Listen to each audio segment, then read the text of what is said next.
What's up, guys? Axis and Alloys back here. Today we have Global War 1939. This will be a solo playthrough to the entirety of the game. Today we're going to be starting off with Germany's first turn and the German second impulse. Looking forward to playing this game. An HBG classic.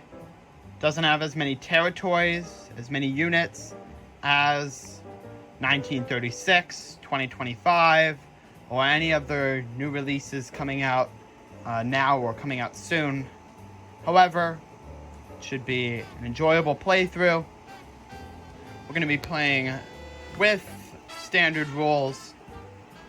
No house rules have really been implemented for this that I can think of or remember. We're playing with our standard setup. This includes some minor modifications to play. For instance, you might see a naval base on the border of two naval territories. That is to represent a British naval base on 32 and 24. Just because of a limitation on facilities, I also need to get more. I can think of one that's over there near India. And then you also see a similar thing with air bases as well, because there's a lot more air bases than naval bases in this game. So you're going to see an air base like that that's on the border. You're going to see an air base like that that's a black square. They're all naval air bases. They all do the exact same thing. It's just a different way of representing. You're going to see United States troops and United Kingdom troops scattered throughout the board. This obviously represents the Norwegian pro-allied once they get attacked. Same thing with Greece and Yugoslavia. Those aren't United States and United Kingdom troops. Same thing with Iran, Liberia, Brazil. German troops are representing pro-Axis for Siam, Iraq, and then Argentina. So it should be an eventful few days of play. This video is just going to have the German turn, so that way y'all can get accustomed and learn from that, and then we'll move on to other nations. Those might be in combined videos. I'm not sure how I want to film those yet, but I will get on with the end of round one on the German impulse here. The German impulse, first impulse, is going to be primarily targeting Reims, targeting British Navy, and then targeting Denmark, Oslo, and Western Poland. That's going to be our main goal here for the first impulse.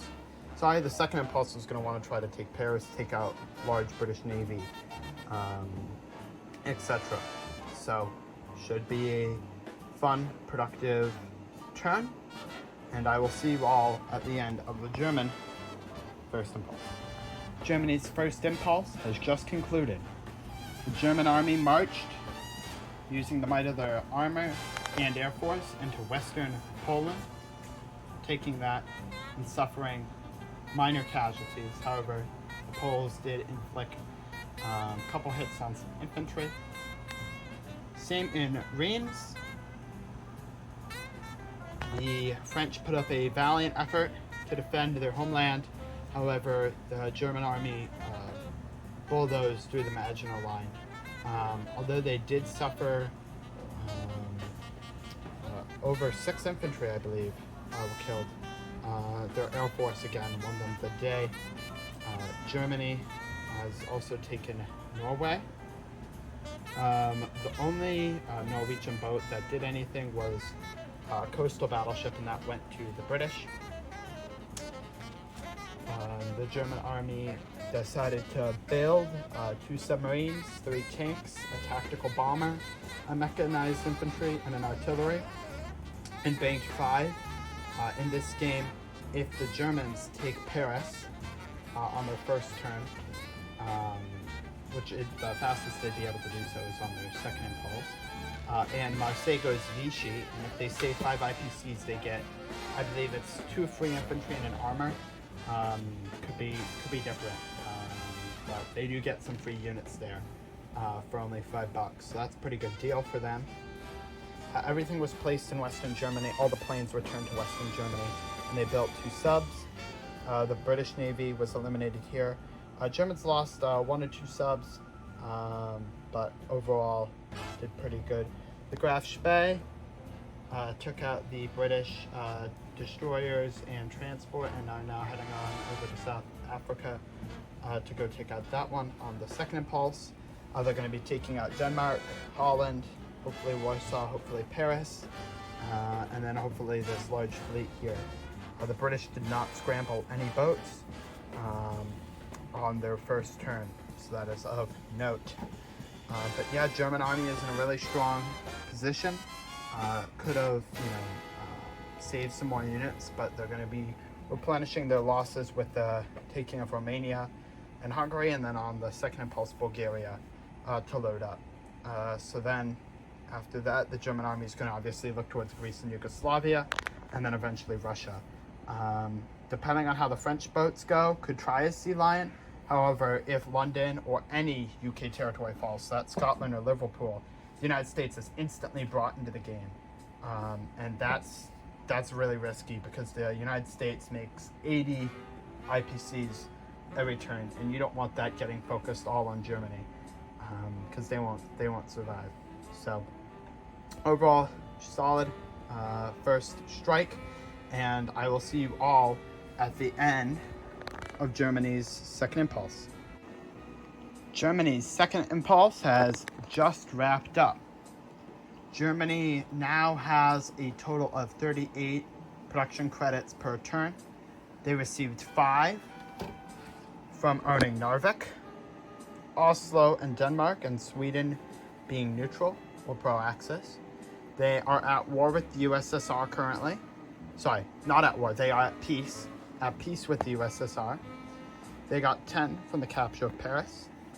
They got 4 from Vichy territories, and they got 12 from the Axis miners. On the second impulse, the German Navy struck here, losing some submarines, but taking out a British fighter that scrambled and the British fleet. They took Narvik, activated with 2 infantry in their transport, Helsinki, which activated all of Finland. They took Warsaw, activated Bulgaria, landing planes in Oslo, taking Denmark. A Danish submarine joined the UK, so that should be, I should put a UK sub there. Free France got a transport and a submarine, a transport and a destroyer. Germany, on the other hand, though, got a battleship from the French fleet near Normandy. Free France got a destroyer, Marseille and Normandy, while Vichy got a cruiser and a destroyer that are near Corsica now.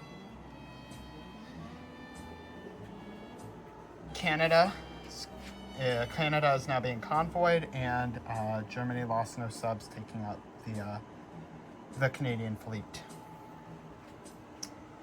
French Foreign Legion separated by northern Algeria and Rio de Oro, are Vichy territories in western Algeria. However, they should be able to take that back quite easily.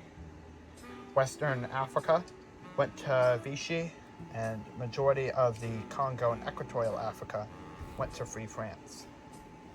Syria went Vichy, Madagascar went Vichy. French Indochina went Japanese. It went Vichy, but then that goes Japanese. Saigon went Free French, and they split in Fiji and the Hebrides. In terms of the Dutch ships, the Japanese got a cruiser, and the Australians got nothing. Everything else was scuttled. That reminds me, Holland was taken by the Germans. So all of continental Europe is coming close to German control. Once they wipe out the Free French pockets, all they have is Yugoslavia and Greece left.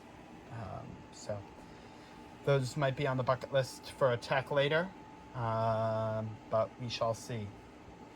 Currently, right now, Germany's sitting at 74 IPCs, so quite a lot for next round. It's going to be Japan's turn next, and they're going to have a lot to do and take care of in China. But as for the Germans,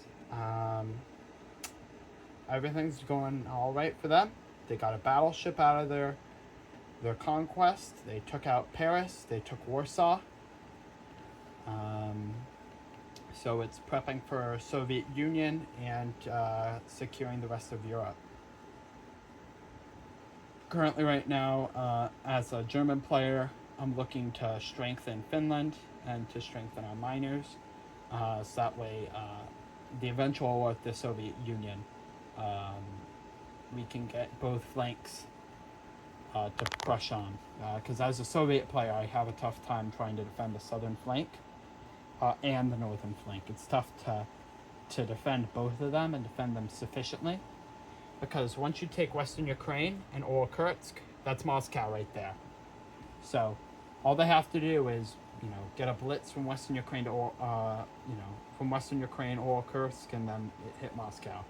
So it's tough for the Soviet player to balance all their fronts, but it's also tough for the German player because now they have a navy and they have, they lost all their infantry in France. So they're going to have to split up their forces and divide and conquer and do what's going to be best for them.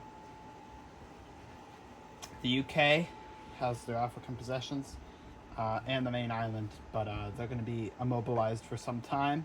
I don't think I'm going to go after the German battleship because they can't scramble. And it's really going to be a turtle strategy, turtle up, save some money, but also we don't want a sea lion to happen. So we shall see. The fall of Paris will raise the United States' income, and a couple other factors should raise the USA income. By how much, I'm not sure. I have not checked that. I'll handle all that on the United States turn. Say anything else? The Graf Spee came down and took out the transport here in South Africa, which means that the ocean's clear here, clear water. They'll probably do a convoy of the British for a little bit, but her goal is going to be to get back up to the main fleet after causing some havoc down here. So this is the end of the entire German turn. Thank you all so much for watching. It's glad to be back into playing some Global War 1939 by Historical Board Gaming. I'll have a link to purchase this in the description for anyone who's interested in purchasing G39. Thank you all so much for watching. This is Axis and Alloys, signing off.